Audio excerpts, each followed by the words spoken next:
there are two things I want you to know about me. One, I'm a poet, and I love being a poet. It fits just right. Two, I'm a hugger. I am, man. I love tight, close. Let's take a second and breathe together type hugs. If I run into a friend or someone I vaguely know, like at the grocery store, I always go in for the hug. When I meet friends of friends, I engulf people with my embraces. Who doesn't love hugs? In 2017, a national opinion poll asked 3,000 American adults 8 different scenarios in an effort to better define the lines of sexual harassment. What percentage of people in this poll do you think considered non-consensual hugging to be sexual harassment? Just take a second, think about it. Me, I thought 5, 10, maybe 20%. Nope, 44%. Almost half the people in this poll considered non-consensual hugging to be sexual harassment. I had no idea people felt this way. I had no idea that when I went in for the hug, someone might feel so uncomfortable with that action, they found it to be harassment. It took me longer than it should have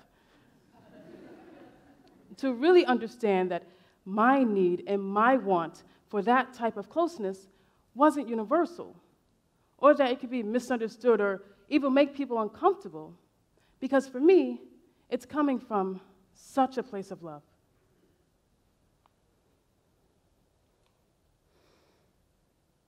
I used to draw lines in the sand during windstorms. I had to reevaluate my initial instinct, stop hugging everyone I met, and really shift my behavior to be more considerate about how my actions make others feel. How do you know if a physical greeting is appropriate or not? Maybe you are a hugger, like me. Maybe you're not. Maybe you don't like to be touched at all. How do we all get on the same page? Let's start by asking some boundary questions. Can I hug you? Are you comfortable with me being this close? Is this okay? Let's be open to learning the differences of those around us so we can better understand how people want to be treated. Let's be open and honest about our own boundaries. I'm not comfortable with that. You're too close. No. Telling and showing the people in our lives how we want to be treated. So it really is a two-way street. Call things out when they happen to you. Those moments are hard and scary and require bravery. If your behavior puts you in a position where you ought to be called out, be open to having a conversation about that behavior. Those moments are also hard and humbling and educational. Maya Angelou famously said, "Do the best you can until you know better. Then, when you know better, do better." Non-consensual hugging is a breach of consent. It's also an example of behavior that was once ignored but no longer, that we all have to get our heads around in order to navigate this new world order of consent.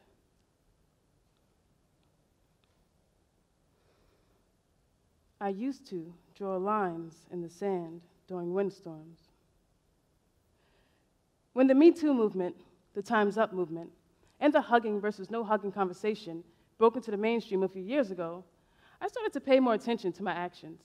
I bet a lot of us started to replay our past interactions, friendly, intimate, professional, to rewind, rethink how we acted may have been inappropriate. Have you thought about a past interaction and then thought to yourself, wait, what actually happened? Was that unwanted? Was that assault? Did I do it on purpose?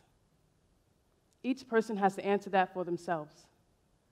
What were the intentions in those moments? Were you being overly friendly, unthinking, or purposely exercising power over another human?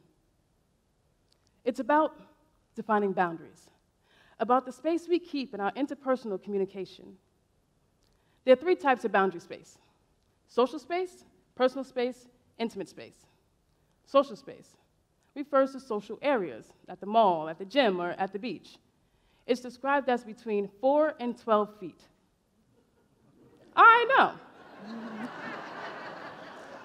4 and 12 feet, that seems like a lot of space. I can't expect people to start bringing measuring tapes with them. I can't expect someone at the grocery store to stand 12 feet behind me. And to be honest, I don't know what the hell 12 feet looks like. But I know when a stranger is too close. For me, I'm comfortable with strangers being about 2 arm lengths away. What does your social space look like? Is it more than mine? Less? Personal space. This is described as between 18 inches and 4 feet. It's reserved for acquaintances and colleagues. This reminds me of the amount of space I keep between myself and the nice woman working the produce aisle I talk Yankees Red Sox smack with. All in good fun. When we speak, we're about 1 arm length away from each other, and I'm comfortable with that amount of space. Would you be comfortable with that? Intimate space. This is the creme de la creme of trust and boundaries. This is described as within 18 inches. It's reserved for close friends and family, your parents, your best friend, a sexual partner. My best friend and I don't have a lot of boundaries between each other, but the few that we do have, we both respect. In order to understand the differences of those around us, we first have to acknowledge and respect those differences. How do we do that? Let's start by not making assumptions. When you make an assumption, you make an ass out of you and umption. That's a line from one of my favorite movies, A Long Kiss Goodnight. So simple, but so profound. You're not going to make an ass out of you and me. It's just you. Because your assumptions are not mine to carry. Here's a few things I can't assume anymore. I can't assume you're comfortable with strangers being 2 arm lengths away, the way that I am. I can't assume you like the Yankees, the way that I do. I can't assume you know better.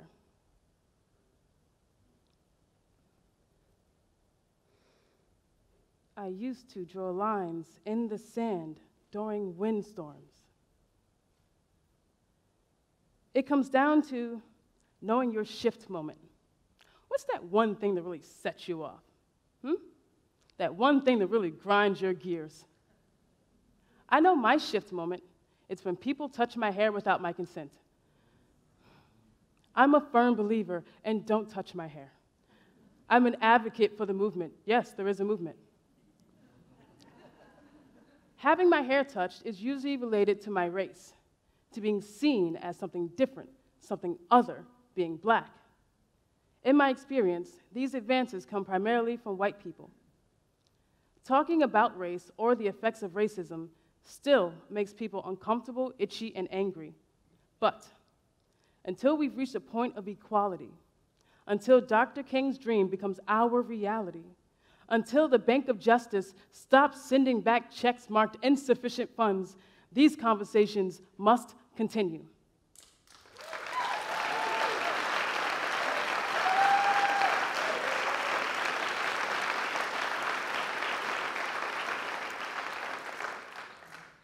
So here we are.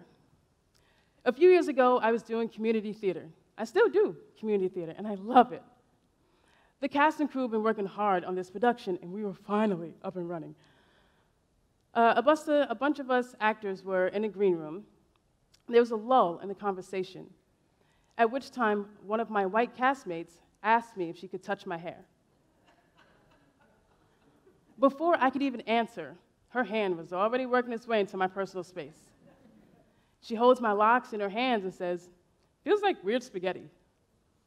It took me by surprise, it pissed me off, and it hurt my feelings all at once. I thought she knew better. The room looked on horrified, but silent. I got up and I moved to the back of the room, also horrified, also silent. Learning how to navigate these types of situations while standing firmly in my culture and keeping my cool is a full-time job. A job I felt like I failed that day. I felt like my voice was weak that day. That action was an invasion of my personal space. There was a separation in the understanding of my boundaries, and that action is usually born out of racism, sexism, ageism, privilege, and other inherent biases. It could be one of the above, all of the above, or a combination, but it's there. I can usually see it in the person's eyes, the curiosity. Are they braids? Are they dreadlocks? Is it really her hair? Side note, if she bought it, it's hers.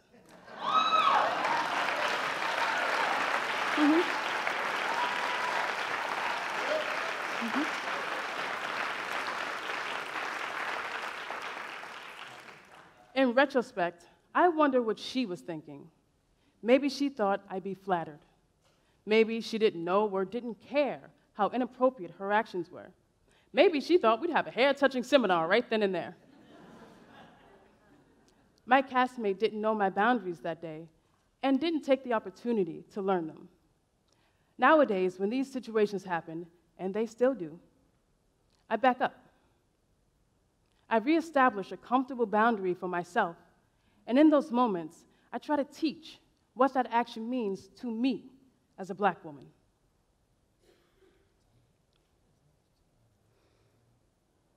I used to draw lines in the sand during windstorms. If you're wondering, yeah, I'm still a hugger. I'm also a champion for boundaries and consent.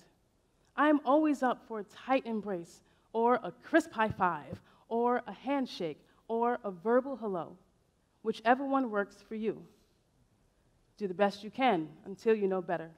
Then when you know better, do better. The post-Me Too era we're living through was born out of necessity and survival, fighting against sexual harassment and sexual assault in all places. I know there are people with heartbreaking, rage-inducing stories about breaches of consent and boundaries of the darkest nature. I want to say to those survivors, your stories are important. I hope you continue to share them, and I'm listening.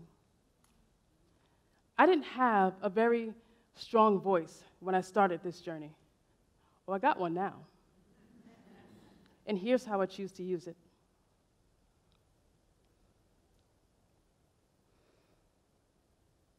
I used to draw lines in the sand during windstorms.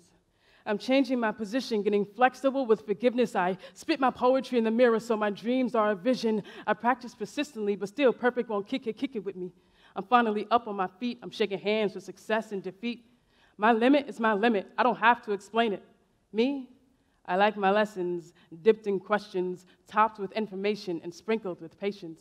Hey, I have a suggestion. Give me a second, take a listen. Let's stop running into empty, burning buildings without the facts. What we need to do is sit down and talk, ask a few questions, listen to the answers. What I'm going to do from this moment on is I'm going to lead with respect. All are welcome to join. Thank you.